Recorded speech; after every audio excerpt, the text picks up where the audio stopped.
우리 옆 사람과 인사하겠습니다. 한 주간 잘 계셨습니까? 만나서 반갑습니다. 불식기도 6월을 맞이해서 우리 첫 주일 주의 은혜를 사모하며 예배드리는 모든 성도들에게 하나님께서 6월달에도 특별히 복 주시고 지켜주시고 은혜와 평강 주시기를 주님의 이름으로 축원합니다. 유대 나라에는 한 20명의 왕이 있는데 그 가운데서 3명의 왕을 성군이라 그렇게 부릅니다. 여호사밧, 히스기야, 요시야. 이 세 사람은 대단한 신앙개혁을 해가지고 백성들로 하여금 하나님을 잘 섬기게 만들고 국방을 튼튼하게 만들고 그리고 백성들도 산업과 또 농사를 잘 짓게 해서 편안하고 부유하게 살도록 했기 때문에 이런 왕들을 성군이라 부릅니다. 우리는 오늘 말씀 20장 뒷부분을 읽었는데 1절부터 보면 여호사밧 왕 때에 모압과 암몬, 마온 사람, 또 11절에 보면 세일 사람, 이 네 나라가 연합해서 유대 나라를 쳐들어왔답니다. 한 나라가 쳐들어와도 힘들 것인데 네 나라가 쳐들어왔으니까 굉장히 힘들었습니다. 그때 여호사밧이 취한 형편과 그 자세를 우리 한번 볼 수 있습니다. 12절, 13절을 같이 읽겠습니다. 우리 하나님이여 그들을 징벌하지 아니하시나이까. 우리를 치러 오는 이 큰 무리를 우리가 대적할 능력이 없고 어떻게 할 줄도 알지 못하옵고 오직 주만 바라보나이다 하고 유다 모든 사람들이 그들의 아내와 자녀와 어린 아이와 더불어 여호와 앞에 섰더라. 아멘. 이 위기 앞에 여호사밧이 취한 태도는 우리는 이들을 대적할 힘도 능력이 없습니다. 하나님만이 해결자입니다. 하나님만 바라봅니다. 하나님이 해결해 주시옵소서 하고 왕뿐만 아니고 모든 백성들이 다 가족과 더불어서 하나님 앞에 섰다. 하나님 앞에 섰다는 말은 하나님 앞에 기도했다 그런 말입니다. 우리 앞에도 이런저런 위기가 닥쳐올 때 가장 좋은 방법, 가장 지름길은 하나님을 찾는 길입니다. 하나님께 기도하는 길입니다. 하나님 의지하는 것입니다. 이 방법을 잘 배워서 실천하여서 이런 위기와 이런 어려움을 이기고 승리할 수 있는 우리 영락의 온 식구들 될 수 있기를 바랍니다. 그랬더니 하나님의 영이 야하시엘이라는 사람에게 임하여서 야하시엘이 하나님의 말씀을 예언하기 시작합니다. 왕과 유다와 예루살렘 주민들아 내 말을 들을지어다. 하나님께서 말씀하시기를 너희들은 이 큰 무리로 말미암아 두려워하거나 놀라지 말아라. 이 전쟁은 너희에게 속한 것이 아니고 하나님께 속한 것이다. 이 전쟁에서 너희는 싸울 것이 없고 너희들은 노래 잘하는 자를 택하여서 거룩한 예복을 입히고 그들을 앞세우고 군대가 뒤따라가고 앞에 가는 찬양대가 여호와께 감사하세 그 인자하심이 영원하도다. 그렇게 찬양하라고 했습니다. 너희는 싸울 것도 없다. 하나님께서 어떻게 구원하시는가를 너희는 보고 구경하라고 이야기했습니다. 이 예언의 말씀을 들었던 여호사밧과 온 백성들이 여호와 앞에 엎드려 경배하고 찬양했다고 했습니다. 다시 말하면 우리가 그 하나님의 말씀대로 예언자의 말씀대로 우리가 그렇게 하겠습니다 하는 순종의 표시였습니다. 여러분 생각해 보세요.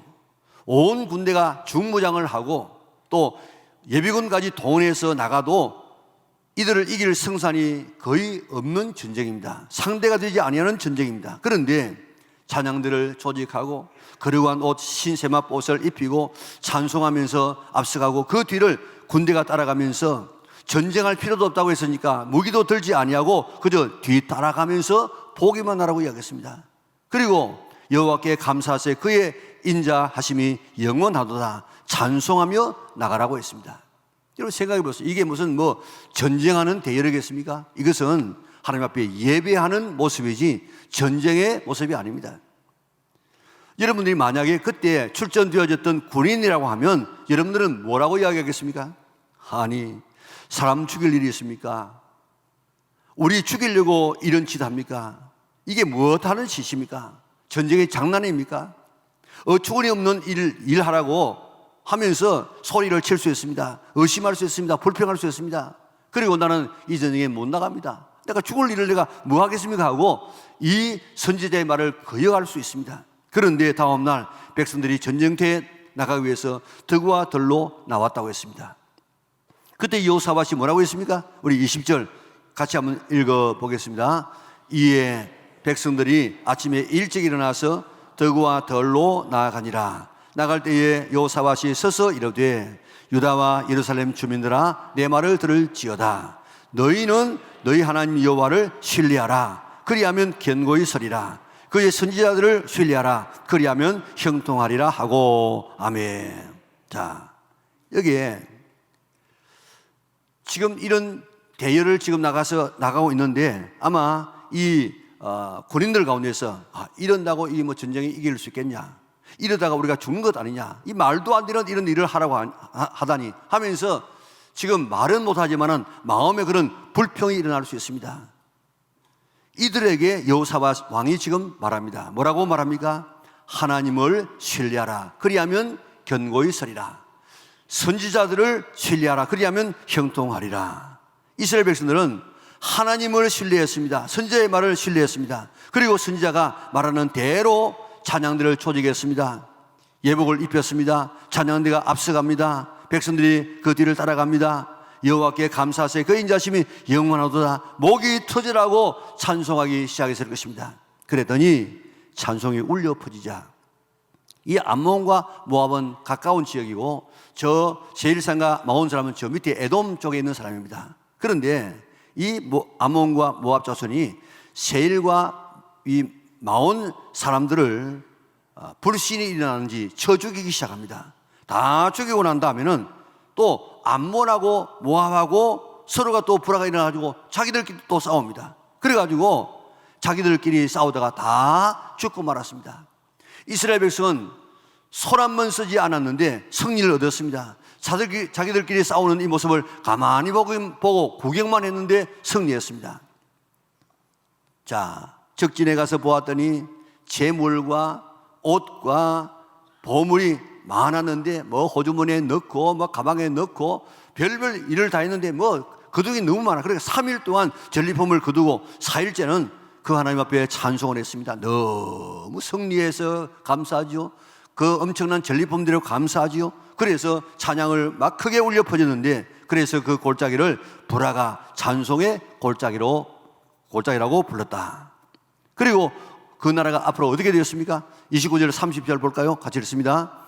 이방 모든 나라가 여호와께서 이스라엘의 적군을 치셨다 함을 듣고 하나님을 두려워함으로 여호와 사밧의 나라가 태평하였으니 이는 그의 하나님이 사방에서 그들에게 평강을 주셨음이더라. 아멘. 얼마나 놀라운 광경입니까? 왜 이런 형통함이, 왜 이런 승리를 얻게 되어졌다고요?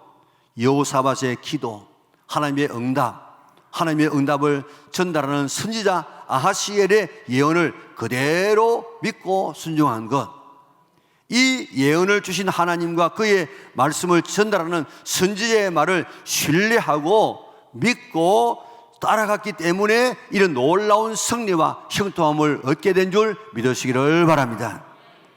신앙생활을 어떻게 하면 잘할 수 있느냐? 하나님의 말씀과 하나님의 말씀을 전달하는 종들의 말을 신뢰하게 될 때에, 순종하게 될 때에 신앙생활을 잘할 수 있고 승리하고 형통한 삶을 살 수 있는 줄 믿으시기를 바랍니다. 우리가 학교 다니면서 여러 과목을 공부하지 않습니까? 어떤 과목을 더 좋아하고 어떤 과목을 더 잘할 수 있습니까? 어떤 선생님을 좋아하느냐에 따라서 달렸습니다. 어떤 선생님을 좋아하게 되어지면 그 선생님이 가르치는 과목을 좋아합니다. 예를 들어 말하면 수학 선생님을 좋아하다 보면 그 까다로운 수학을 잘하고 또 수학을 좋아할 수 있습니다. 신앙생활도 마찬가지입니다. 하나님의 말씀을 가르치는 목회자를 좋아해야만 신앙에 성장하고 자랄 수가 있습니다. 하나님의 역사는 전부 말씀을 통해서 이루어지는데 말씀을 전달하는 하나님의 종과 그저 부딪히고 어떤 벽이 있으면 안 돼요. 말씀이 그러면 말씀이 지금 올 수가 없습니다. 천지 만물도 하나님의 말씀으로 만들었지요. 귀신도 말씀으로 쫓아내지요. 질병도 병자를 고칠 때 말씀으로 일으켰지요. 하나님은 직접 말씀하지 아니하고 하나님의 종들을 통하여서 말씀하시고 이 말씀을 통해서 하나님의 역사를 이루어가는데 말씀이 제대로 안 전달되고 말씀이 막히게 되어지면 이 가장 큰 일입니다. 율법을 주실 때라도 천사를 통해서 주신 율법이라고 했는데 천사가 바로 주었습니까? 아닙니다. 천사가 모세를 통해서 주었기 때문에 이 율법을 모세의 율법이라 말합니다. 아모스 3장 7절 볼까요? 같이 읽겠습니다. 주 여호와께서는 자기의 비밀을 그 종 선지자에게 보이지 아니하고는 결코 행하심이 없으시리라. 아멘. 하나님께서는 반드시 비밀을 갖다가 종에게 보여주고 하지 그저 직접 하지 않는다고요. 고넬료에게 하나님께서 직접 말씀할 수 있습니다. 천사를 보내가지고 너 요바에 있는 이런 베드로를 총하여서 말씀 들으라. 이렇게 말씀하는 이 천사가 왜 복음을 전하지 못하겠습니까? 그런데 이 복음은 천사가 전하는 것이 아니고 베드로를 통하여서 말씀하시고 성령도 베드로를 통해서 받게 하신 줄 믿으시기를 바랍니다. 선지자의 음성의 귀를 기울인 사람은 다 형통한 삶을 삽니다.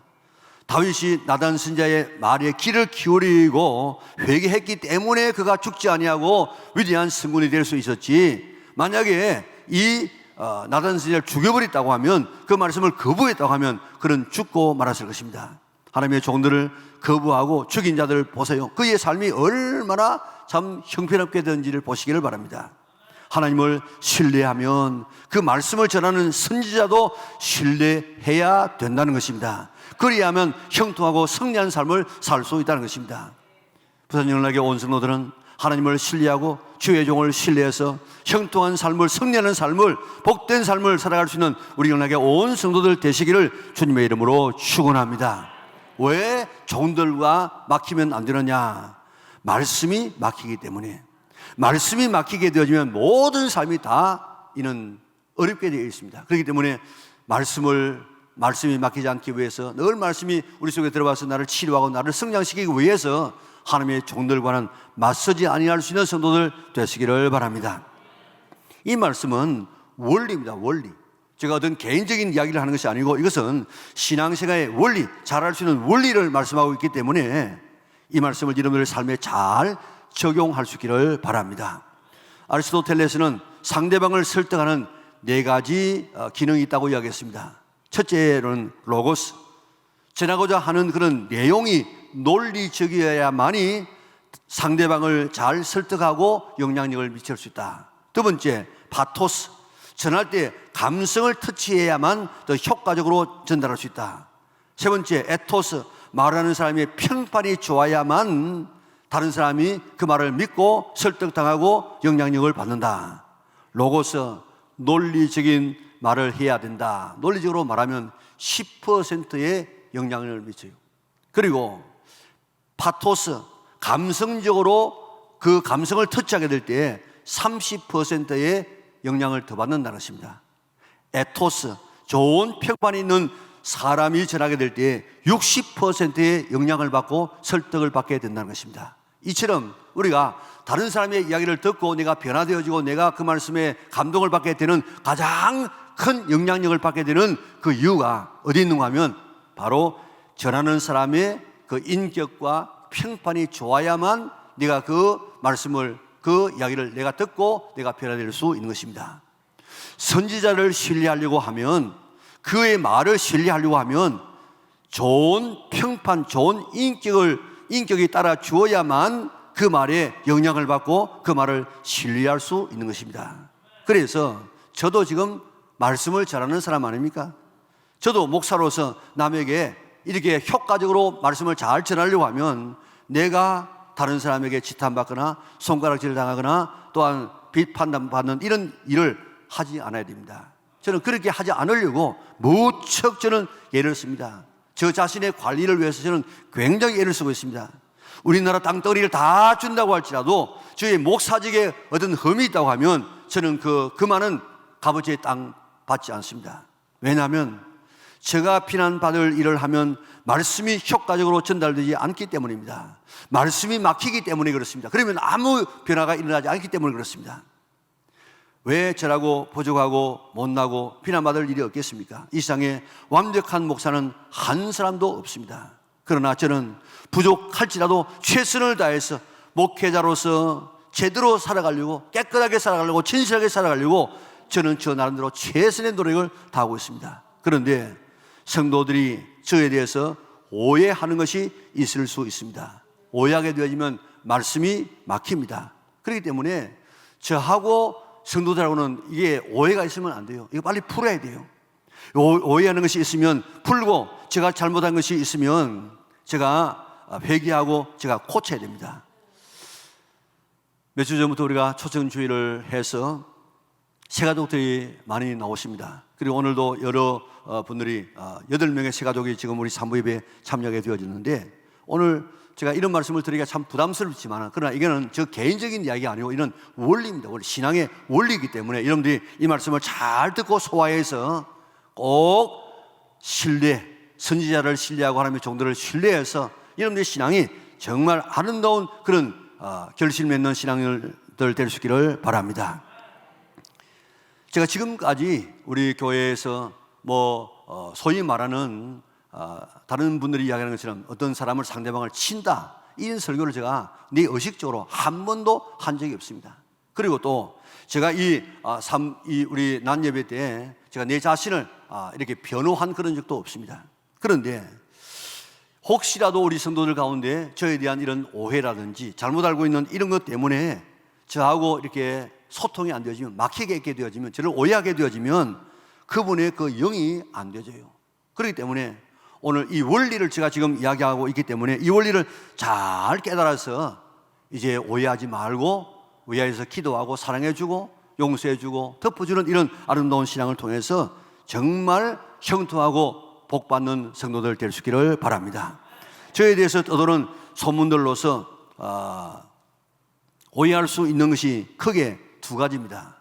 하나는 제가 고집이 세고 욕심이 많아가지고 그만두면 될 것인데 목회를 더 하겠다고 해가지고 교회를 이렇게 어지럽고 교회를 갈라놓았다, 이런 이 소문을 내고 다니는 사람들이 있습니다.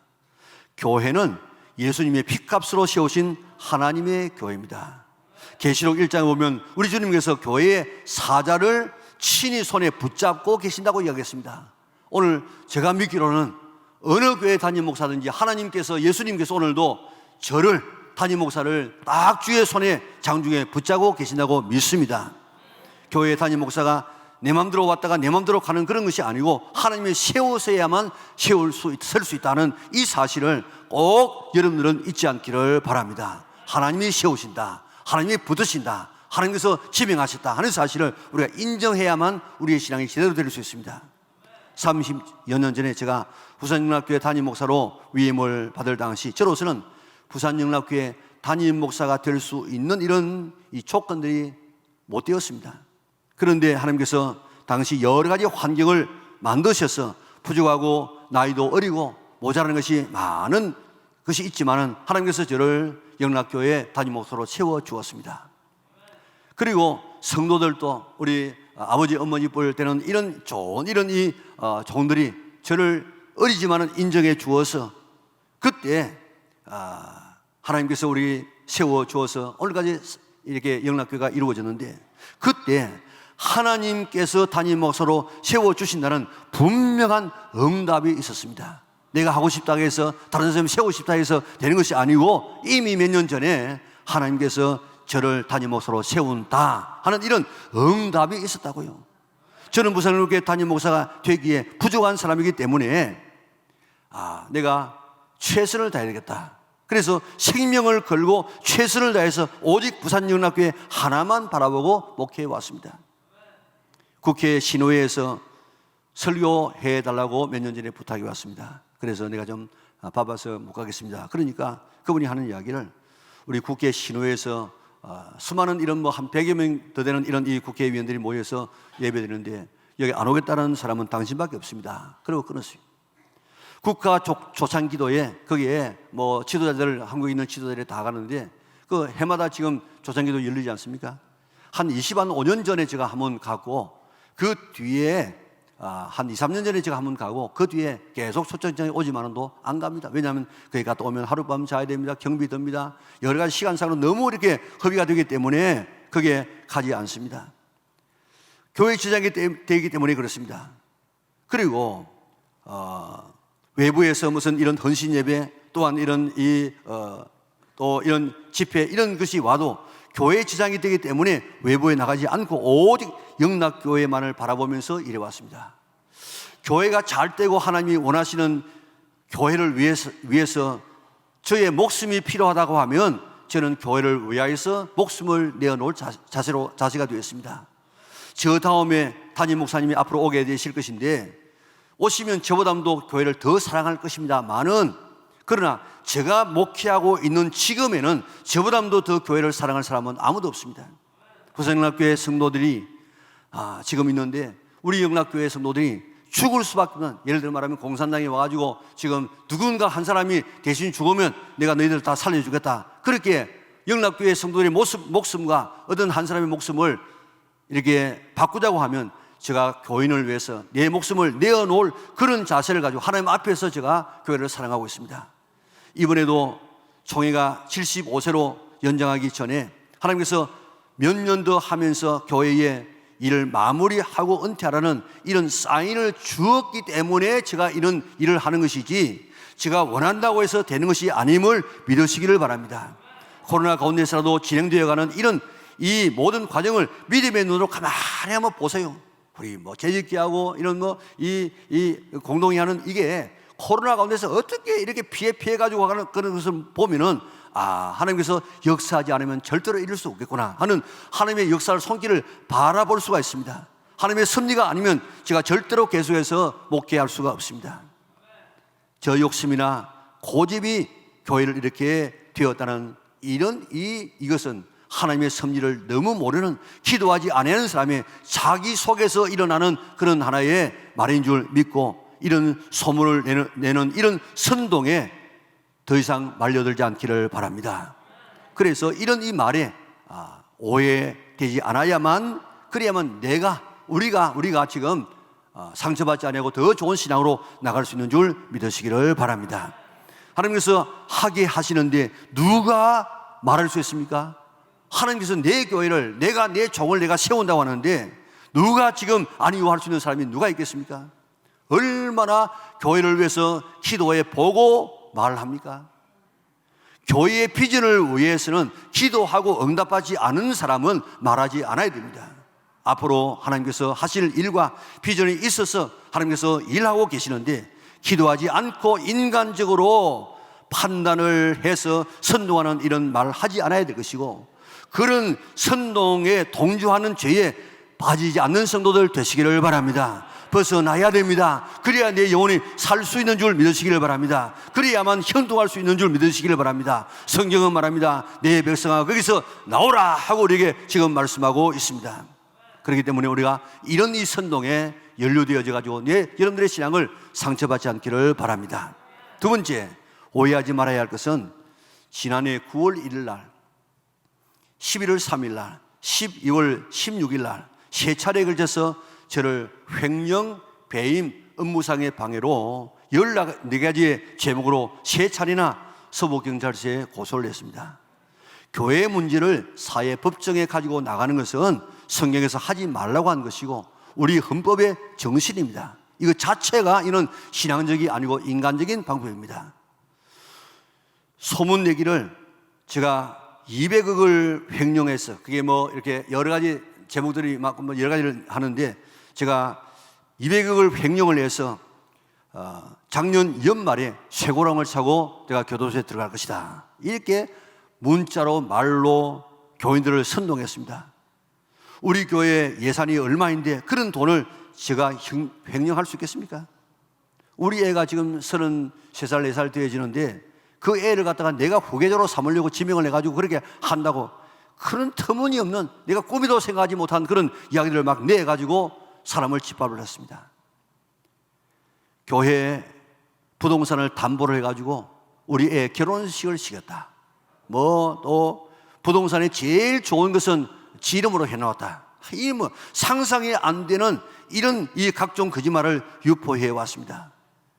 이런 헛소문으로 교인들을 선동하고 평화나무에 인터뷰해가지고 온 세상에 의혹을 제기하여서 교회를 만신장으로 만들어 놓았습니다. 우리 교회 어느 근사님은 왜 나도 평화나무의 이야기를 한번 들어보니까 나도 설득되겠더라. 그런데 왜 교회가 가만히 있느냐? 왜 그걸 막지 않느냐? 이렇게 호소하는 이런 안타까운 그런 교인들도 있다고요. 이렇게 계속해서 세상의 유혹을 제거해서 교회의 위상을 완전히 짓밟아 놓고 40년 동안 목회한 저를 얼굴도 들고 다니지 못할 만큼 짓밟아 놓았습니다. 작년 9월부터 금년 5월까지 9개월 동안에 저를 위시한 한 10여 명의 이런 참고인들이 불려가서 조사를 받았는데 그 부피가 제가 아주 정확하게 한번 제가 말하면 A4 용지로 50cm가 더 되는 이런 분량의 조서를 꾸몄습니다. 이렇게 철저하게 시간적으로 많은 사람을 불러가지고 이렇게 대단한 이런 조서를 꾸미고 조사했는데, 그런데 며칠 전에 경찰서로부터 무혐의 통고, 죄 없다는 통고를 받게 되어졌습니다. 앞으로 더 완벽하게 마무리 잘 될 수 있도록 위해서 기도해 주시기를 바랍니다. 저는 하나님의 교회의 돈을 내 마음대로 내 개인적으로 쓰면 이는 지옥 가는 줄 알고 생활합니다. 교회 물건 함부로 쓰지 않습니다. 저는 제 나름대로 그래도 교회를 깨끗하게 진실하게 참되게 섬기려고 몸부림치고 있습니다. 몇 년 전까지 총회에서 총회장 하라고 계속해서 몇 년 동안 내려왔습니다. 부산 기독교 총연합회 회장해서 이 교회 부산 지역을 좀 섬겨달라고 그저 오랫동안 몇 년 동안 사람을 보내고 그렇게 강요해 왔습니다. 우리 교회 정도가 되어지면 총회도 섬겨야 되고 부산 이 교회도 섬겨야 되겠지만은, 그러나 총회장에 되어지면 수억의 돈이 들어가고 3년 동안 교회 일 제대로 못한다고요. 사역에 대단한 지장을 받는다고요. 그래서 다 하고 싶어하는 그런 이 자리도 사양해 왔습니다. 그런데 교회 돈을 내가 횡령을 했다는 이런 소문들을 내가지고 지금 얼마나 지금 이 사람을 짓밟아 놓는지 모릅니다. 오해되는 것 있으면 저에게 오셔서 말씀하시면 다 설명해 드리겠습니다. 내가 고칠 것 있으면 고치고 저 나름대로 최선을 다해서 깨끗하게 살아가려고 노력하고 있는데, 여러분들 어떤 그런 근거 없는 소문 듣고 오늘 여러분들의 삶을 살아서 여러분들이 상처받지 않기를 바라는 마음에서 이런 이야기를 드립니다. 삼인성호라는 말이 있습니다. 한 사람이 호랑이 봤다 그러면 뭐 호랑이가 요즘 있겠나 그래가지고 안 믿습니다. 두 사람이 호랑이 봤다 그러면 호랑이 나타날 수 있겠구나 그렇게 생각한다는 겁니다. 한 사람이 세제 사람이 나도 호랑이 봤다 그러면 호랑이 안 나타났는데 호랑이가 나타나다고 그렇게 다른 사람이 믿게 된다는 것입니다. 이게 신천지의 수법입니다. 한 사람에게 계속해서 거짓말을 하게 되어지면 그 사람이 나중에는 설득된다고요. 우리 교도 보니까 한 분에게 자기도 뭐 대단한 사람이고 뭐 평범한 사람인데 내 사람이 계속해서 교차적으로 이렇게 자기한테 그런 이야기를 하니까 나도 그런가 그런 마음이 들더라고요. 이게 바로 신천지의 수법인데 이런 식으로 오늘 성도들을 지금 유혹하고 있지 않습니까? 그런데 온갖 거짓말로 씻을 수 없는 먹칠을 해야 되었습니다. 오래가지 않아서 왜 오늘의 이 아픔이 있었는지 하나님께서 우리에게 보여주게 될 것입니다. 온 성도들이 기도해 주시기를 바랍니다. 저 부족합니다. 여러분들의 기도가 도움이 필요한 점입니다. 부족한 점이 보이면 충고해 주시고 기도해 주시고 또 사랑으로 우리 교육자들을 또 여러분들이 어느 교회를 가든지 교육자가 맞서지 말고 덮어주는 그런 신앙을 가질 수 있기를 바랍니다. 제가 우유를 마시는데 저 목사님이 탁주 마시구나 그렇게 오늘도 이 거짓말하는 이런 사람들이 없지 않아 있는데 이런 일을 절대로 확인하지 않은 일에 동조하지 않기를 바랍니다.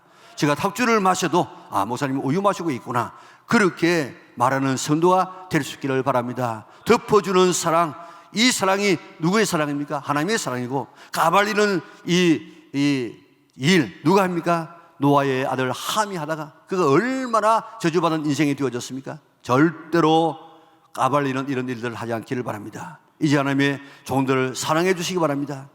한 교회 담임 목사가 자기 마음대로 왔다 갔다 하는 자리가 아닙니다. 하나님께서 지금도 사역자에게 하나님께서 지금 붙들어 주시고 그게 있도록 일하도록 만들어 주셔야 사역하는 것이지 하나님의 교회는 내 마음대로 왔다 가는 것이 담임 목사의 자리가 아님을 믿으시기를 바랍니다. 다윗이 두 번이나 사울을 죽일 수가 있었지만은 하나님께서 기름 부으신 종이라고 죽이지를 않았습니다. 사울이 뭐 의인입니까? 잘하는 사람입니까? 칭찬받을 수 있는 사람입니까? 그런 정말 죽여야 될 사람, 죽여야 될 사람. 그럼에도 불구하고 이 다윗이 죽이지 않았습니다. 안 죽이면 죽여버리면 자기 망명생활 안 해야 되고 안 죽이면 자기 생명 안 줄 수도 있고 안 죽이면, 이렇게 죽여버리면 그는 왕도 될 수 있었습니다. 사실 안 죽이면 자기가 죽어야 돼. 다윗은 내가 죽어도 기름 부음을 받은 종을 죽여서 하나님 말씀을 내가 범하는 죄를 내가 범치 않겠다, 이런 말씀에 순종하는 마음으로 죽어야 될 이 사울을 죽이지 않는다고요. 그러니까 하나님께서 다윗을 내 마음에 합한 자라 그렇게 하시고 그를 지켜주시고 결국 임금 삼아주시되 메시아를 방불케 하는 이런 왕이 되지 않았습니까?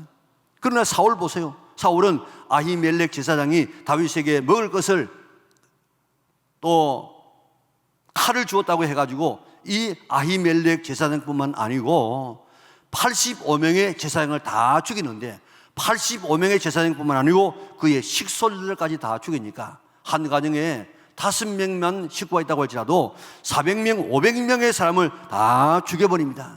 하나님의 종을 죽이는데 아무 거리끼지 않고 죽입니다.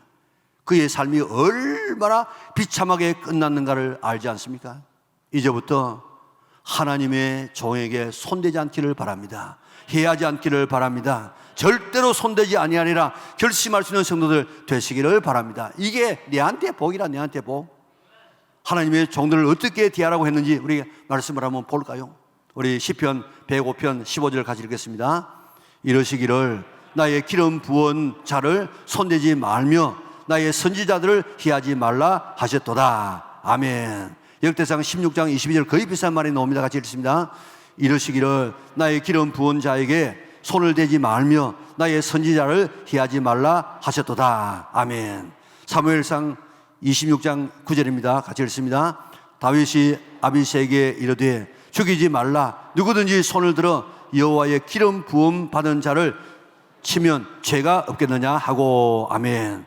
역대하 20장 20절 아까 읽었던 말씀 같이 읽습니다. 이에 백성들이 아침에 일찍 일어나서 더구와 들로 나아가니라. 나아갈 때에 여호사밧이 서서 이르되 유다와 예루살렘 주민들아 내 말을 들을지어다. 너희는 너희의 하나님 여호와를 신뢰하라. 그리하면 견고히 서리라. 그의 선지자들을 의지하라. 그리하면 형통하리라 하고. 아멘. 히브리 13장 17절입니다. 너희를 인도하는 자들에게 순종하고 복종하라. 그들은 너희 영혼을 위하여 경성하기를 자신들이 청산할 자인 것 같이 하느니라. 그들로 하여금 즐거움으로 이것을 하게 하고 근심으로 하게 하지 말라. 그렇지 않으면 너희에게 유익이 없느니라. 아멘. 하나님의 종들에게 손대지 말고 해하지 말라고 이야기했습니다. 하나님과 하나님의 종을 신뢰하라고 이야기했습니다. 하나님의 일을 할 때에 즐겁게 할 수 있도록 격려하라고 이야기했습니다. 교회 살을 우리 교육자들을 위해서 기도해 주고 혹시라도 잘못된 그런 부분이 일어나면 잘 기도해서 덮어주는 신뢰하는 이런 우리 영락에 온 성도들 될 수 있기를 바랍니다. 록펠레이 어머니의 유언 잘 알고 있지 않습니까? 요작하면 3개고 학장하면 9개인데 첫 번째가 뭡니까?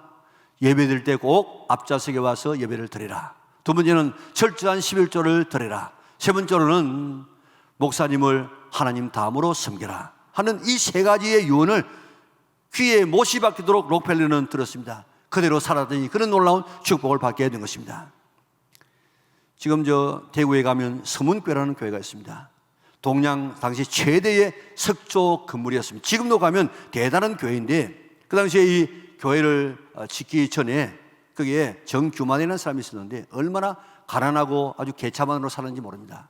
그는 너무 없어가지고 이 풀 장사, 풀, 그러니까 이 벽에 바르는 풀이 있지 않습니까? 그걸 갖다가 그릇에 담아가지고 길가에서 풀을 팔아서 겨우 밥을 먹고 살아가는 그런 일들을 했습니다. 그리고 그의 삶이 마치 예전에 김육도 목사와 같이 깡패였어, 깡패. 자기 술 고래고 자기 아내를 막 구타하는 이런 사람이었는데 그 대구 제일교회에 자기하고 비슷한 사람 김익도라는 사람이 와서 부흥을 한다는 이야기를 듣고 다른 사람의 권유를 따라서 가서 부흥에 참여해서 은혜를 받았어요. 그러고 난 다음에 그가 성실하게 살아가려고 애를 씁니다. 사람이 달라졌습니다. 그러니까 한 친구가 너 이게 약초 몇 개 팔아봐라. 그래가지고 이 길 옆에다가 약초를 놓고 팔다가 그게 좀 잘 돼가지고 건진상을 만들고 그래가지고 이제 나중에 약을 지어주는 이런 이 사람이 되어졌습니다. 그런데 믿음대로 살아가고 하니까 얼마나 장사가 잘 되는지, 뭐 그 집에서 지어가면은 모든 벽이 다 나와요. 그래가지고 뭐 줄을 서야만 이 양을 지어갈 수 있는 그런 이 경우가 돼가지고 막 가만히다가 돈을 가져가 막 넣는, 그래서 다른 사람이 얼마나 나눠 주었는지 그런 삶을 살다가 그가 세상을 떠났는데, 그가 세상을 떠나고 난 다음에 대구 역사상에 사람이 그렇게 많이 모인 적인 처음이랍니다. 그리고 그 장례 행렬, 만장을 가는 장례 행렬이 4km, 4km요. 이런 많은 이런 이 거린들이 와가지고 아버지가 세상을 떠나면 우리는 어떻게 살아갑니까 하고 그렇게 통곡을 했다는 것입니다. 그리고 그가 그 엄청난 돈을 가지고 이 교회를 지었는데 그 돈에 이 어느 정도의 돈이 들었는지 그것도 모른다는 겁니다. 자기가 그를 밝히지 않기 위해서. 그리고 그가 이제 세상을 떠나기 전에 자녀에게 늘 이쁘러치름 하는 이유가, 이 유언이 뭔가 하면, 첫째로 주의를 거룩하게 지켜라. 그러면 몸의 건강을 얻는다. 11조 정확하게 해라. 그러면 물질의 복을 받는다. 그리고 하나님의 종이 이단을 말하지 않는 한 절대로 목사님에게 맞서지 말고 목사님을 아버지처럼 잘 섬겨라. 이 세 유언을 남기고 세상을 떠났다는 것입니다. 그가 복받은 비결이 바로 그거 아니겠습니까? 자, 오늘 성경을 가만히 바라보면 성공한 기독교인들을 보세요. 대부분이 그의 유언과 가훈이 목회자를 잘 섬기라는 것입니다. 그것이 내가 지금 살아보면서 복받은 그런 비결이라고 그가 체험했기 때문에 그렇습니다. 제가 지금 우리 영락교회에 가르치지 않아서 다른 사람에게 비난받는 것 하나가 있습니다. 교역자가 이렇게 섬기라, 이렇게 제가 가르치지 않습니다. 지금 다른 교회에서 이사 오셔서 또 이렇게 나오시는 그런 교인들 집에 가서 예배를 들여다보면 꼭 이렇게 금화비를 이렇게 줘요. 그래서 우리 교회는 이런 것도 안 받습니다. 그런데 이 오신 이 분들이 뭐라고 하면, 우리는 우리 교회에서 그렇게 안 배웠습니다. 우리는 배운 대로 해야 됩니다. 기어이 줘요, 기어이. 우리 교회에서는 이 목회자 가서 신방하면 그 금화비 받지 말라고 이야기해요. 저도 안 받습니다. 이런, 제가 지금 식당에서, 지금은 안 하지만 식당에서 밥 먹을 때 무슨 반찬 같이 먹는데 하나 더 갖다 주면 내가 그거 더 먹지 않습니다. 어떻게 하든지 내가 꼭 같이 교인들과 함께 내가 섬기려고 애를 쓰지, 어떤 교회 일을 하면 내 혼자 뒤에 앉아가지고 이래라 저래라 그렇게 말하지 않습니다. 나도 같이 일합니다. 오늘 교인들을 이렇게 섬기도록 하지 않아 놓으니까 교인들이 잘 몰라요. 그렇지만 여러분들이 알고 교역자를 섬길 수 있는 성도들 되시기를 바랍니다. 사랑할 수 있기를 바랍니다. 칭찬하시기를 바랍니다. 격려할 수 있기를 바랍니다. 기도해서 이렇게 덮어주는 이런 아름다운 신앙을 가질 수 있기를 바랍니다. 어떻게 하면 예수님 잘 믿을 수 있느냐, 어떻게 하면 승리할 수 있느냐, 어떻게 하면 형통할 수 있느냐, 이런 원리입니다. 원리. 저 이야기를 하는 게 아닙니다. 말씀을 전하는 목회자를 좋아하고 신뢰하고 사랑하고 섬기고 덮어줘야 됩니다. 손대지 말고 회하지 말아야 됩니다. 앉으면 모이면 목회자 험담하는 이런 사람들, 이는 복받지 못할 사람입니다. 그런 모임에 있으면 이제 그만을 하지 말자. 아니면 그 장소에서 빠져나와야만 내 영혼이 살 수가 있는 줄 믿으시기를 바랍니다. 이것은 원리라, 원리. 절대 이제부터 교역자 손대지 말고 회하지 말고 나쁜 말 하지 말고, 그리고 아끼고 사랑하고 도와주고 하리라 결심할 수 있기를 바랍니다. 우리 교회에 거역의 영이 지금 흐르고 있습니다. 그게 연루되면 안 돼요. 우리 쫓아내고, 그리고 그 영에 연루되지 않는 성도들 될 수 있기를 바랍니다. 목회자를 사랑하고 신뢰해서 말씀이 막히지 않는 성도는 복받는 성도입니다. 예수님 잘 믿는 성도가 될 수 있습니다. 목회자 신뢰하고 기도하고 덮어주는, 사랑하며 섬기는 이런 삶을 살아가리라 그렇게 결심하고, 그런 자에게 주시는 형통과 승리를 복받는 우리 영락의 온 성도들 될 수 있기를 주님의 이름으로 축원합니다.